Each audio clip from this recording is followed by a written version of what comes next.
Assalamualaikum warahmatullahi wabarakatuh. Halo anak-anak, apa kabar? Semoga kalian sehat selalu dimanapun berada. Berjumpa lagi dengan saya di pelajaran biologi. Kita lanjutkan materi kita yang terdahulu. Sebelumnya kita belajar tentang gen dan kromosom. Kita lanjutkan sekarang dengan materi pembelahan sel. Kenapa kita harus belajar atau mempelajari pembelahan sel? Nah, mungkin kalian bisa bayangkan ya, khususnya di tubuh kita, dalam satu hari 24 jam sampai 30 jam, sel-sel rata-rata umumnya membelah sekali. Itu pun 90% waktu tersebut untuk persiapan membelah ya. Dan sisanya 10% itu, sekitar 10% digunakan untuk proses pembelahannya. Setiap hari tubuh kita, sel-sel di tubuh ternyata terus-menerus membelah ya. Bahkan tubuh kita ini mampu membelah seumur hidup tuh sampai 10.000 miliar kali. Wow, dahsyat ya. Oke, yang kita pelajari adalah pembelahan sel secara umum ya. Dan yang paling penting dari pelajaran kali ini untuk kalian adalah bisa mengetahui bagaimana tubuh kita ini perlu sekali dengan nutrisi yang lengkap sebagai persiapan atau kebutuhan untuk proses mengganti sel-sel yang rusak. Khususnya kalian saat ini sedang masa pertumbuhan, jadi sangat butuh nutrisi yang lengkap dan seimbang agar proses pembelahan selnya, pertumbuhan pada tingkat sel ya di tubuh kalian itu bisa maksimal. Baik, kita mulai saja pelajaran kita dengan membaca Bismillahirrahmanirrahim. Yang pertama, tujuan pembelajaran kali ini adalah kalian dapat menjelaskan tujuan dan tahapan proses mitosis dan meiosis ya. Kemudian kalian juga dapat mengaitkan hubungannya dengan pewarisan sifat ya. Jadi hubungan antara pembelahan sel dengan pewarisan sifat. Baik, kita mulai masuk ke materi. Ya, pengertian ya. Jadi pembelahan sel itu merupakan reproduksi sel, yaitu penggandaan kromosom serta mekanisme pewarisan sifat kromosom dari sel induk kepada sel anak. Ya. Kemudian tujuan dari pembelahan sel yaitu menambah jumlah atau jenis sel atau membentuk sel-sel lain dengan tujuan tertentu, memperbanyak sel ya, sesuai dengan istilahnya yaitu reproduksi sel, memproduksi sel. Ini berlaku bagi penggantian sel yang rusak ataupun untuk masa pertumbuhan seperti kalian ya. Makanya harus penuhi nutrisinya, protein, karbohidrat, vitamin dan sebagainya ya. Selanjutnya ada 3 jenis pembelahan sel yaitu amitosis, mitosis dan meiosis. Oke, lagi kita mulai dari amitosis ya. Pembelahan secara langsung yang terjadi pada makhluk hidup bersel tunggal atau uniseluler merupakan reproduksi makhluk hidup itu sendiri. Jadi, bagi sel tunggal, pembelahan sel secara langsung tanpa tahapan dan hasilnya merupakan sel individu yang baru ya. Berbeda dengan pembelahan sel di tubuh kita atau makhluk hidup tingkat tinggi, pembelahan sel itu untuk pertumbuhan organ, jaringan dan sebagainya ya. Bukan membentuk individu baru, kecuali mungkin pada gametogenesis atau oogenesis ya. Berikutnya, amitosis merupakan cara reproduksi vegetatif pada organisme prokariotik dan protozoa, langsung menghasilkan 2 sel anak. Nah, prokariotik dan protozoa itu makhluk hidup tingkat rendah atau belum memiliki membran sel ya. Jadi terjadi pembelahan selnya langsung ya, kromosomnya atau DNA-nya, bukan kromosom ya, DNA-nya langsung dibagi tanpa ada pengorganisasian seperti pada sel eukariotik ya, atau pada makhluk hidup tingkat tinggi. Berikutnya, menghasilkan keturunan yang memiliki sifat yang identik dengan induknya. Contohnya terjadi pada amoeba dan ini apa nih ya, Euglena ya, atau Paramecium juga ya, protozoa ya. Jadi materi genetiknya langsung dibagi 2 bersama dengan sel-selnya seperti ini, membelah diri. Disebut juga pembelahan biner, 1 menjadi 2 gitu ya. Baik, berikutnya kita masuk ke mitosis. Nah, pembelahan mitosis merupakan pembelahan sel secara tidak langsung atau melalui tahapan-tahapan pembelahan. Jadi ini ada tahapannya, tidak seperti pada amitosis tadi yang langsung membelah sel dengan intinya. Jadi ini melalui tahapan ya. Terjadi pada sel tubuh, disebutnya sel somatis. Ya, sel tubuh itu sel somatis. Misal sel kulit ya, epitel ya, sel tulang, sel otot ini dan lain-lain semuanya mengalami mitosis ya. Kalian ini sekarang masa pertumbuhan, sel-sel tulangnya terus bertambah agar tumbuh memanjang meninggi ya bersama sel otot dan juga jaringan-jaringan yang tersusun oleh sel-sel yang lainnya. Kemudian mitosis menghasilkan dua sel anak yang memiliki sifat dan jumlah kromosom yang persis sama dengan sel induknya. Jadi kalau sel induknya sel epitel ya pasti menghasilkan sel epitel lagi ya. Itulah kenapa kalau kulit kita luka nanti lama-lama akan diganti dengan kulit yang baru. Itu dihasilkan oleh sel-sel epitel di sekitarnya yang membelah dan menutupi luka. Kemudian siklus mitosis meliputi dua fase utama, yaitu interfase dan mitotik. Mitotik inilah yang terdiri dari beberapa fase. Ada yang melompokannya menjadi 4 fase ya, profase, metafase, anafase, dan telofase. Kita masuk ke tahapan, untuk interfase sendiri ada yang memasukkannya ke dalam tahapan pembelahan, tapi ada juga yang membedakannya karena ini tahap persiapan ya. Oke, nanti kita bahas di akhir ini, interfase ini. Oke, kita lihat tahapannya, profase dulu ya.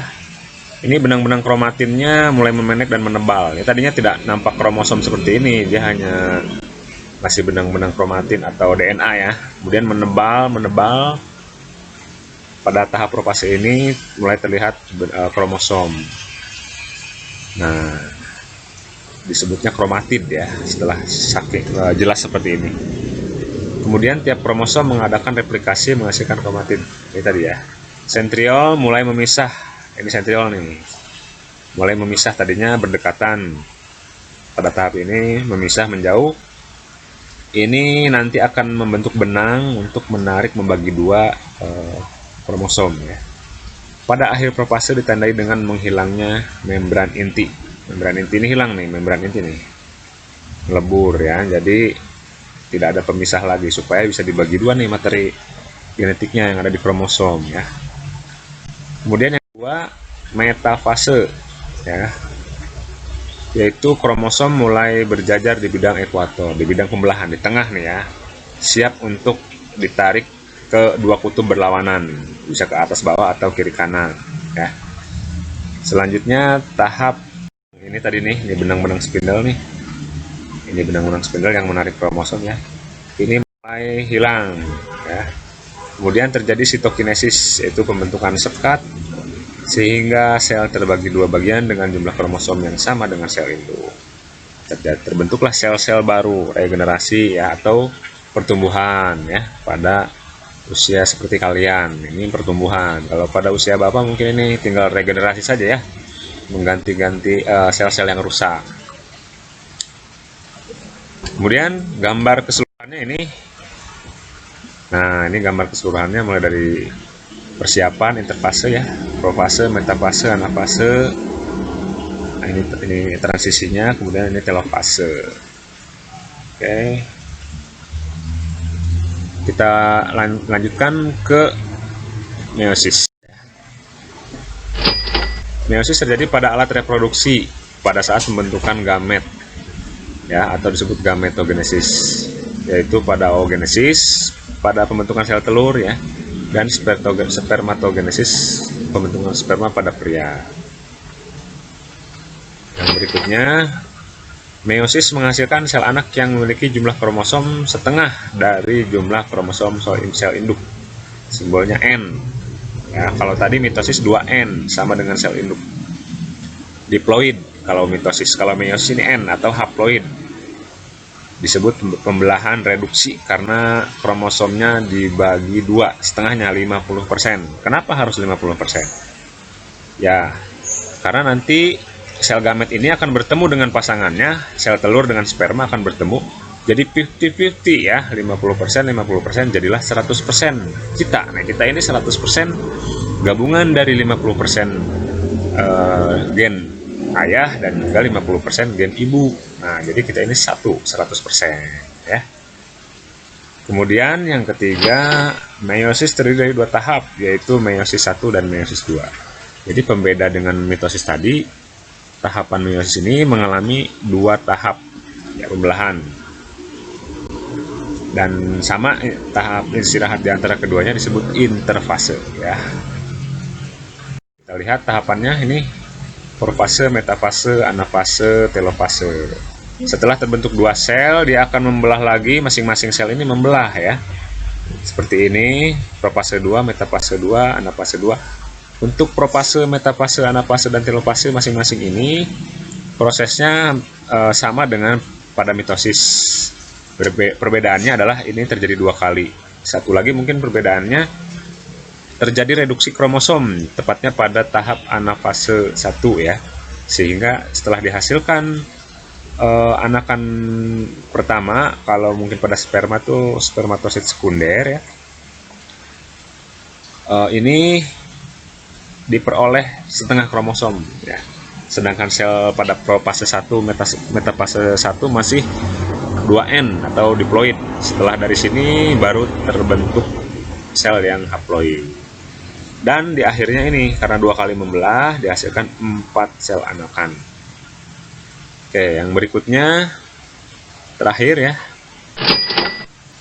Interfase merupakan fase istirahat dari pembelahan sel.